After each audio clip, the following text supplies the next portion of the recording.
আসসালামু আলাইকুম। এসএসসি 2025 সালের পরীক্ষার্থীরা, আজকে আমি তোমাদেরকে কৃষি শিক্ষার ফাইনাল সাজেশনটা দিয়ে দিব। এই সাজেশন অনুযায়ী পড়বে পরীক্ষার আগের দিন পর্যন্ত, পরবর্তীতে পরীক্ষা দিবে এই সাজেশন অনুযায়ী। ইনশাআল্লাহ তোমার এ প্লাসটা কনফার্ম থাকবে। তোমরা যারা আমার পূর্ববর্তী ভিডিওগুলো দেখেছো তারা জানো আমাদের প্রত্যেকটা সাজেশনের টার্গেট ওই একটাই, পরীক্ষায় এ প্লাসটা নিশ্চিত করা। পাস করার সাজেশন আমরা কাউকে দিই না, কারণ কি পাস করার সাজেশন নিয়ে গেলে তুমি পরীক্ষাতে নির্ঘাত ফেল করবে। তোমার টার্গেটই থাকবে পরীক্ষায় আমি এ প্লাস পাবো, এবং তোমার এ প্লাস পাইয়ে দেওয়ার জন্য যত যা কিছু করণীয় প্রত্যেকটা কাজ আমি করবো। আমি তোমাকে এইটুকু গ্যারান্টি দিচ্ছি যে আজকের পর থেকে আমাদের সাজেশনগুলো আপলোড শুরু হওয়ার পর থেকে পরীক্ষার আগের দিন পর্যন্ত আমাদের প্রত্যেকটা গাইডলাইন কোনো যদি শিক্ষার্থী ফলো করতে পারে, অর্থাৎ অলওয়েজ আপডেট চ্যানেলের সাথে যুক্ত থাকে, তার পরীক্ষাতে অবশ্যই একটা এ প্লাস প্রস্তুতি হবে এবং অবশ্যই তার এ প্লাসটা কনফার্ম থাকবে। আমরা সেরকম করে প্রত্যেকটা বিষয় তোমাদের কাছে সহজ করে তুলে ধরবো। যেমন ধরো এখানে কৃষি শিক্ষাতে 7টা চ্যাপ্টার আছে। এখন তোমার কাছে প্রথমত 7টা চ্যাপ্টার, তোমার কাছে মনে হচ্ছে যে এই 7টা চ্যাপ্টার কমপ্লিট করতে হবে, কমপ্লিট করলে তাহলে আমি পরীক্ষার জন্য একটা এ প্লাস প্রিপারেশন নিতে পারবো। কিন্তু আমি যদি এর ভিতর থেকে যে কোনো 5টা চ্যাপ্টার তোমাকে দিয়ে দিই, তারপরে তোমার এ প্লাসটা কনফার্ম থাকবে। কারণ কি, তুমি যে কয়টা প্রশ্ন পরীক্ষায় লিখতে চাচ্ছ সেই কয়টা প্রশ্ন আমার দেওয়া 5টা চ্যাপ্টার থেকেই পড়বে। তাহলে তোমার টেনশন কিসের? টেনশন আছে? আমি যদি তোমাকে 4টা চ্যাপ্টার দিয়ে দিই, তারপর তুমি 5 সেট প্রশ্ন কমন পাবে। কারণ কি, আমি যেই 4টা চ্যাপ্টার দিব ওই 4টা চ্যাপ্টার থেকে তাহলে 5 সেট প্রশ্ন কমন আসবে।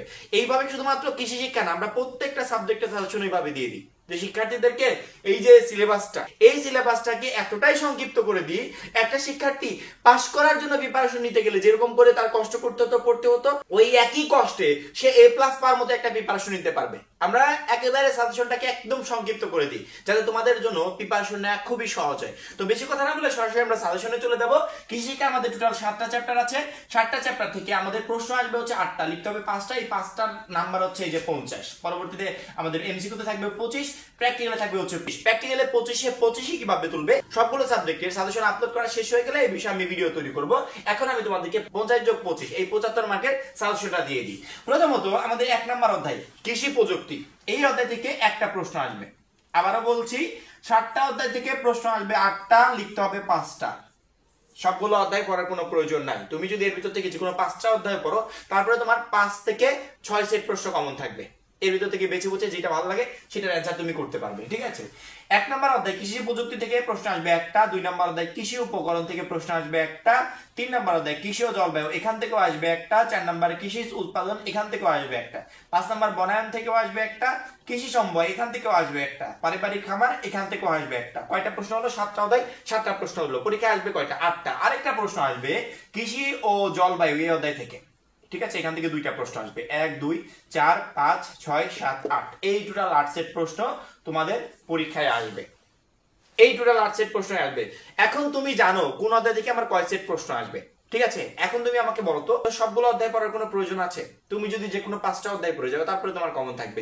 এবং সেই 5টা অধ্যায়ের ভিতর যদি এই 3 নাম্বার অধ্যায়টা থাকে ইনক্লুড, তাহলে তোমার 5টা অধ্যায় পড়লে 6 সেট প্রশ্ন কমন থাকছে। আমি তোমাদেরকে 4টা অধ্যায় দিতে পারি। আমি যদি বলি 4টা অধ্যায় পড়ে যাও, তারপর 5 সেট প্রশ্ন কমন থাকবে, কিন্তু আমি এরকম করে একবারও বলবো না। কারণ আছে, কারণ হচ্ছে তুমি পড়বে 5টা অধ্যায়, সেই 5টা অধ্যায়ের ভিতর অবশ্যই 3 নম্বর অধ্যায় কৃষি ও জলবায়ু অধ্যায়টা থাকবে। কারণ কি, 5টা অধ্যায় পড়ে গিয়ে যদি আমি 6 সেট প্রশ্ন কমন পাই, তাহলে ওই 6 সেটের ভিতর কোন এক সেট আমার প্রবলেম হলো, হ্যাঁ, আমি ক নাম্বার পারি না, খ নাম্বার পারি না, বা গ ঘ নিয়ে প্রবলেম হচ্ছে, যেই সেটটাতে প্রবলেম হয় ওটাকে আমি স্কিপ করে বাদ বাকি যে 5টা সহজ মনে হয় সেই 5টার অ্যান্সার আমি করবো। একবারে সহজ প্রসেস। 5টা কমন পেতে হবে, একবারে 5টাই পড়ে যাবো এরকম করে কোনো দরকার নেই। তুমি 1 থেকে 5 নাম্বার অধ্যায় পর্যন্ত পড়ো, তো 6 সেট প্রশ্ন কমন থাকবে। তুমি 2 নাম্বার অধ্যায় থেকে 6 নাম্বার অধ্যায় পর্যন্ত পড়ো, তোমার 6 সেট প্রশ্ন কমন থাকবে। তুমি 3 নাম্বার অধ্যায় থেকে 7 নাম্বার অধ্যায় পর্যন্ত পড়ো, তোমার 6 সেট প্রশ্ন কমন থাকবে। আমি সাজেশনটা আমার ব্যক্তিগতভাবে কারো উপর চাপিয়ে দিচ্ছি না যে বাধ্যতামূলক 1 নম্বর থেকে 5 নম্বর অধ্যায় পড়তেই হবে। সকল বোর্ডের শিক্ষার্থীরা আমাদের একটা সাজেশন থেকে প্রিপারেশন নিবে। আমি যদি বলি 1 নম্বর অধ্যায় থেকে 5 নম্বর অধ্যায় পর্যন্ত সাজেশন এরকম করে পড়তে হবে, এর নিচে আর পড়া যাবে না। অলরেডি আমার অন্য একটা বোর্ডের শিক্ষার্থী 6 নম্বর অধ্যায় 7 নম্বর অধ্যায় কমপ্লিট করে ফেলেছে।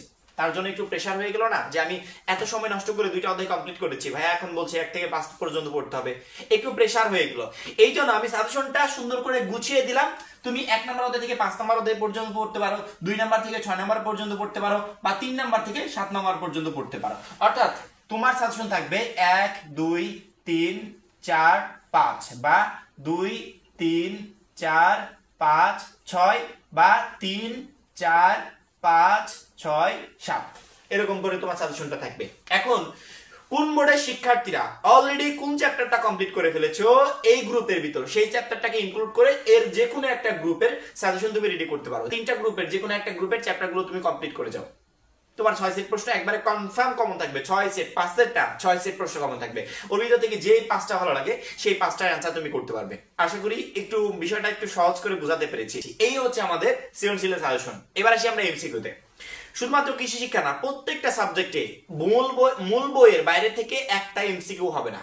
এমসিকিউ যা আসার প্রত্যেকটা আসবে কোথা থেকে? মূল বই থেকে। যেহেতু মূল বইয়ের বাইরে কোনো এমসিকিউ হবে না, সেই ক্ষেত্রে মূল বই রেখে আমরা অন্যান্য কিছু পড়বোই না। মূল বইয়ের জন্য আবার প্রত্যেকটা চ্যাপ্টার সুন্দর করে রিডিং পড়তে হবে। কারণ কি, একমাত্র মূল বইটা কি তুমি তখনই কমপ্লিট করতে পারবে এমসিকিউর জন্য যখন তুমি এই প্রত্যেকটা চ্যাপ্টার সুন্দর করে রিডিং পড়বে। প্রথমবার প্রত্যেকটা অধ্যায় যখন রিডিং পড়বে ইম্পর্টেন্ট লাইনগুলো এভাবে আন্ডারলাইন করবে, যাতে পরবর্তীতে আর অতিরিক্ত সময় নষ্ট না হয়। পরবর্তীতে শুধুমাত্র যে আন্ডারলাইন করেছো ওই লাইনগুলো রিভাইজ দিতে থাকবে। 5 বার 10 বার 15 বার 20 বার পরীক্ষার আগ পর্যন্ত যেই করে পারো রিভাইজ দিতে থাকবে। রিভাইজ দিতে দিতে দেখবে এক সময় টোটাল বই সম্পর্কিত একটা ভালো ধারণা চলে আসে। মুখস্থ করতে হবে না, তুমি 15-20 বার রিভাইজ দাও, অটোমেটিক্যালি বইয়ের পড়াগুলো তোমার মাথায় গেঁথে যাবে অটোমেটিক্যালি। নাই ট্রাই করে দেখো, আমার কথাগুলো বলার পরে একটু ট্রাই করে দেখো। যে ভাইয়া বলেছে 15 বার রিভাইজ দিই, মূল বইটাকে প্রথমত ইম্পর্টেন্ট লাইনগুলো আন্ডারলাইন করো, পরবর্তীতে আন্ডারলাইন করা লাইনগুলোই 15 বার রিভাইজ দাও। রিভাইজ দেওয়ার পরবর্তীতে তুমি যে কোনো একটা বোর্ড কোশ্চেনের 25টা এমসিকিউ নিয়ে সলভ করতে যাও, তোমার বারবার করে মনে হবে, অনেকগুলো পারবে অনেকগুলো মনে হবে যে এই একবারে কমন আসছে, মানে মনে করতে পারছি না। ওই মনে করার জন্য আবার এক্সট্রা কয়েকবার তোমাকে পড়তে হবে।